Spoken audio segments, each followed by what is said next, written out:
At this, O best beloved, the elephant's child was much annoyed, and he said, speaking through his nose like this, "Let go! You are hurting me!" Then the bicolored python rock snake scuffled down from the bank and said, "My young friend, if you do not now, immediately and instantly, pull as hard as ever you can, it is my opinion that your acquaintance in the large pattern leather ulster," and by this he meant the crocodile, "will jerk you into yonder limpid stream before you can say Jack Robinson." This is the way bicolored python rock snakes always talk.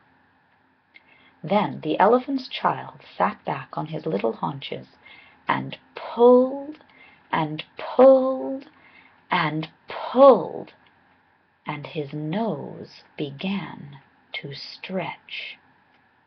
And the crocodile floundered into the water, making it all creamy with great sweeps of his tail, and he pulled and pulled and pulled, and the elephant's child's nose kept on stretching, and the elephant's child spread all his 4 legs and pulled and pulled and pulled, and his nose kept on stretching, and the crocodile threshed his tail like an oar, and he pulled and pulled and pulled, and at each pull the elephant's child's nose grew longer and longer, and it hurt him hideous. Then the elephant's child felt his legs slipping, and he said through his nose, which was now nearly 5 feet long, "This is too much for me." Then the bicolored python rock snake came down from the bank and knotted himself in a double clove hitch round the elephant's child's hind legs, and said, "Rash and inexperienced traveler, we will now seriously devote ourselves to a little high tension, because if we do not, it is my impression that yonder self-propelling man-of-war with the armor-plated upper deck," and by this, O best beloved, he meant the crocodile, "will permanently vitiate your future career." That is the way all bicolored python rock snakes always talk. So he pulled, and the elephant's child pulled, and the crocodile pulled, but the elephant's child and the bicolored python rock snake pulled hardest. And at last the crocodile let go of the elephant's child's nose with a plop that you could hear all up and down the Limpopo. Then the elephant's child sat down most hard and sudden, but first he was careful to say, "Thank you," to the bicolored python rock snake, and next he was kind to his poor pulled nose, and wrapped it all up in cool banana leaves, and hung it in the great gray-green greasy Limpopo to cool. "What are you doing that for?" said the bicolored python rock snake. "Excuse me," said the elephant's child, "but my nose is badly out of shape, and I am waiting for it to shrink." "Then you will have to wait a long time," said the bicolored python rock snake. "Some people do not know what is good for them." The elephant's child sat there for 3 days waiting for his nose to shrink, but it never grew any shorter, and besides it made him squint. For, O best beloved, you will see and understand that the crocodile had pulled it out into a really, truly trunk, same as all elephants have today. At the end of the third day, a fly came and stung him on the shoulder, and before he knew what he was doing, he lifted up his trunk and hit that fly dead with the end of it. "Vantage number 1," said the bicolored python rock snake. "You couldn't have done that with a mere smear nose. Try and eat a little now." Before he thought what he was doing, the elephant's child put out his trunk and plucked a large bundle of grass, dusted it clean against his forelegs, and stuffed it into his own mouth. "Vantage number 2," said the bicolored python rock snake. "You couldn't have done that with a mere smear nose. Don't you think the sun is very hot here?" "It is," said the elephant's child, and before he thought what he was doing, he slooped up a sloop of mud from the banks of the great gray-green greasy Limpopo and slapped it on his head, where it made a cool, sloopy, sloshy mudcap all trickly behind his ears. "Vantage number 3," said the bicolored python rock snake. "You couldn't have done that with a mere smear nose.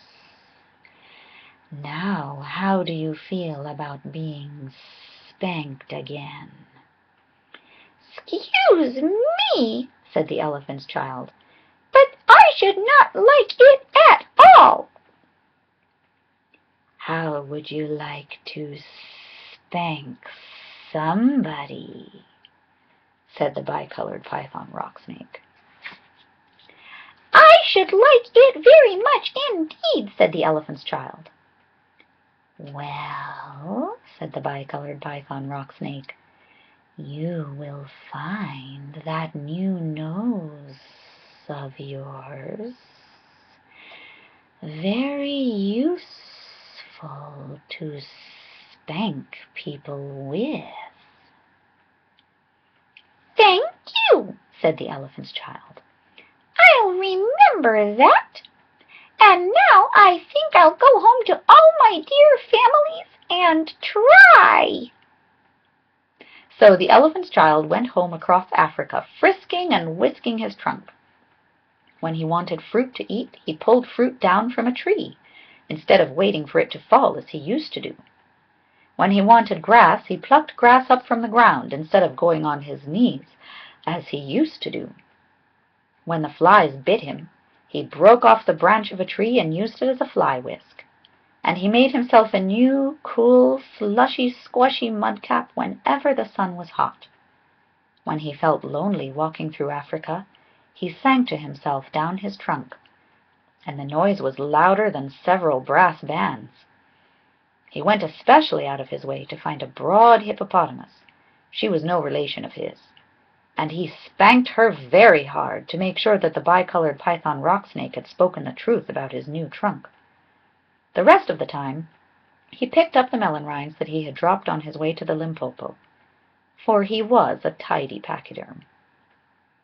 One dark evening, he came back to all his dear families, and he coiled up his trunk and said, "How do you do?" They were very glad to see him, and immediately said, "Come here and be spanked for your satiable curiosity." "Pooh," said the elephant's child. "I don't think you peoples know anything about spanking, but I do, and I'll show you." Then he uncurled his trunk and knocked two of his dear brothers head over heels. "Oh, bananas," said they. "Where did you learn that trick, and what have you done to your nose?" "I got a new one from the crocodile on the banks of the great gray-green greasy Limpopo River," said the elephant's child. "I asked him what he had for dinner, and he gave me this to keep." "It looks very ugly," said his hairy uncle, the baboon. "It does," said the elephant's child, "but it's very useful." And he picked up his hairy uncle, the baboon, by one hairy leg and hove him into a hornet's nest. Then that bad elephant's child spanked all his dear families for a long time, till they were very warm and greatly astonished. He pulled out his tall ostrich aunt's tail feathers, and he caught his tall uncle the giraffe by the hind leg and dragged him through a thorn bush. And he shouted at his broad aunt the hippopotamus, and blew bubbles into her ear when she was sleeping in the water after meals. But he never let anyone touch Colo Colo Bird. At last things grew so exciting that his dear families went off one by one in a hurry to the banks of the great gray-green greasy Limpopo River, all set about with fever trees, to borrow new noses from the crocodile. When they came back, nobody spanked anybody any more. And ever since that day, O best beloved, all the elephants you will ever see, besides all those that you won't, have trunks precisely like the trunk of the satiable elephant's child. And that's the end of The Elephant's Child. That's another really great Just So story. It's one of my favorites. So as I said before in part one, I think I'm going to continue with a couple more Just So stories. Maybe I'll overlap them and post 2 videos a day for a while until I finish the Just So stories while I start Dracula for October. Finishing up with that on Halloween. See you tomorrow. Thanks for watching.